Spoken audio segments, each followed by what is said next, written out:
Hey guys, welcome back. Okay, so today we've been quiet content wise, but the shop has actually been very busy, right? So I explained to you guys a while back that it's actually hard because we're doing so many cars at once. Like for example, we're doing a couple of 333, so instead of doing, as an example, instead of doing one steering rack, we're doing all three steering racks. And there's a whole lot of items in production. I'm gonna call it production that we're busy with all at once. So it's very hard getting the content out to you guys. So I'm just gonna do a quick breakdown quickly, right, on the process that we go through with the steering racks in specific, right? This is now for the chrome bumpers.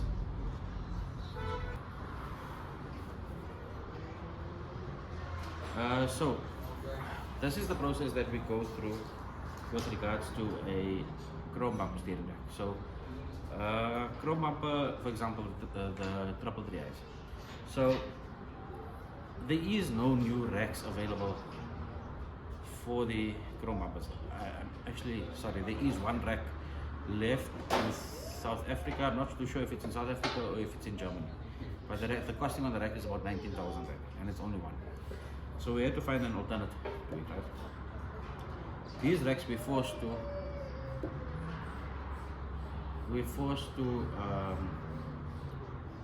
recon these racks. So we're just gonna go through the process here quickly of how this here all goes down, right? So this is basically a second-hand rack. This is how a second-hand rack would look. We would then take this rack and I would send it to the guys at Recon it for us. Once that goes to them, I've got 3 different racks here. So I'm just gonna try and show you the process in between that. Once the rack comes back, they keep the shaft in the rack, right? That shaft has got to be chromed out, and there's a process for that. And I'm not too sure exactly what it is, but I don't want to know about it. It seems a bit tricky. So the shaft that sits in here stays with them, and then there's another knuckle shaft. This is now where your steering knuckle runs onto. That shaft remains with them as well. So there's gears running on that as far as I know. So there's normally, when you start picking up play or play on the highway, you normally pick up play on this bush here and on the shaft here, right? So they've got to rebush this guy here, and they've got to rebush, there's another bush in here that they've got to play with and get clearance sorted out there. So once they strip that out, then we get back the rack in pieces. So we get the aluminium housing, that's normally got a plate to it, and I got to try and see what I can do with regards to a ZF plate. Then we get the cylinder shaft, right, and this is how they normally look. So this is still cleaned up, remember. They don't look as clean as this here because they're sitting under the car. So they exposed to a lot of mud, sand, water, oil, whatever it is. So they actually come out really mucky. It takes us a while to actually clean them. So there's another pipe like this here that I'm actually missing. I'm not missing, it's actually hung up already. It's this long pipe over here, right? So this is your connecting pipes into here. I'm not too familiar with the racks and what the pipes are for, but then I'm gonna leave it there. Then the banjos that we got. So these ones, they come with Allen key banjos, as to the plastic bumper racks that come with I think it's 19 and 21 banjos, and I explained that to you guys before with the other racks.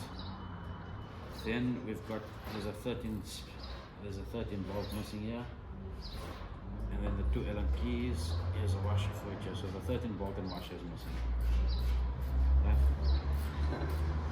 Once it comes stripped up to us like this here, then we go through the whole cleaning process. Then I go through, we call it my fish and chips fryers. It goes through the cleaning process, and it takes about 2 or 3 days for us to get these guys cleaned up. So that cleaning process takes us a good couple of days, right? And then we first got to go through, we call it a rough clean first, where it's the first lot of degreasing. Then we go through the heat degreasing. That's where we try and clean up on the insides here. This is all the stubborn mark. So like this guy's been, it's went through its first process of cleaning first. But you can see all the stubborn dirt in here, all the stubborn dirt in the crevices here. If you look closely, I don't think I'm gonna get this into the camera, but if you look closely in here, there's a lot of mark in here, right? This guy is exceptionally hard to clean.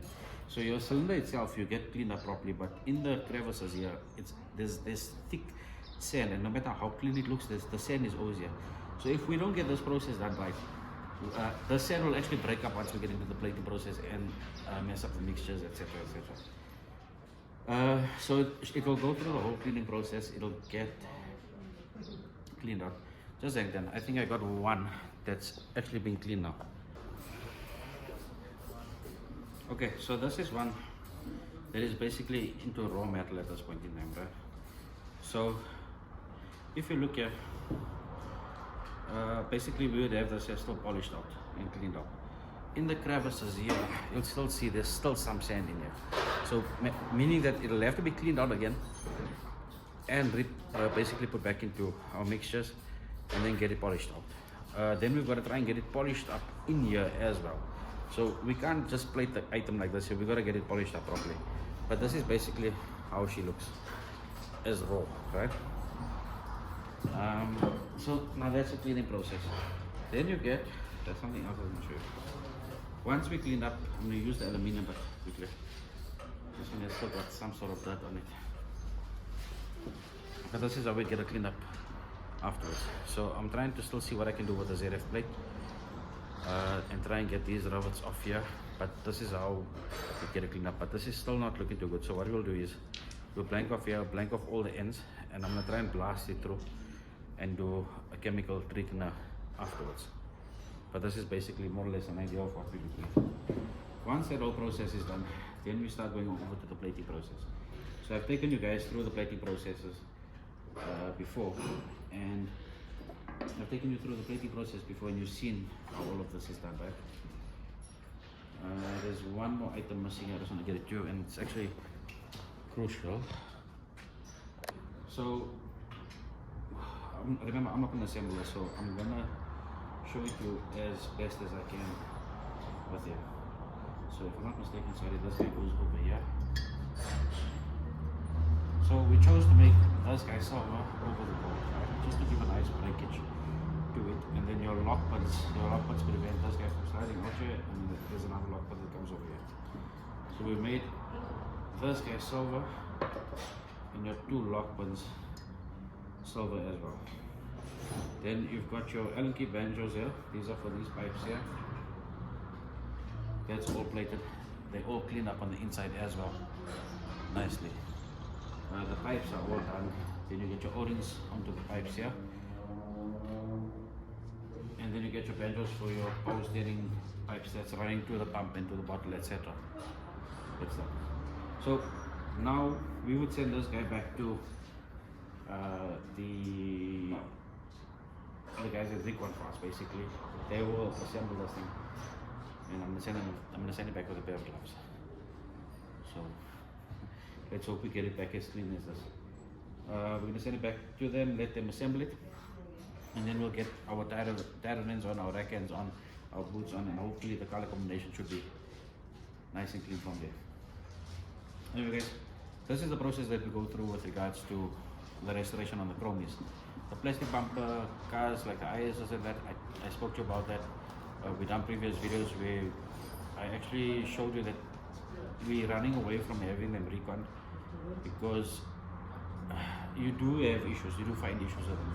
You'll find out where that you get the racks back, you put them on the cars, and then they're either leaking or they got play on it or something is up with it. So for the ISs, what we do is we use the brand new E36 racks. They're very similar, they fit the same. I've shown you the modifications to do with it, but it's a much better rack and it's brand new, right? IS also, there was only one rack available in South Africa. It was in South Africa specifically, and that rack was about 13,000 rand. So we can't always assume and just hope that you're going to get brand new 3 to 5 E30 racks, because they're not going to be in production for much longer. Anyway guys, I hope you guys found this helpful. Again, you'll see that we've got a couple of new logos up on our page. There's a couple of events coming up, so Beemerfest guys, support them. The links are in the bio. SA Beemer, we're going to be doing a couple of events with them as well, so those links are coming up. And yeah, just like, subscribe and share our channel, and I hope you enjoy the build. Cheers guys.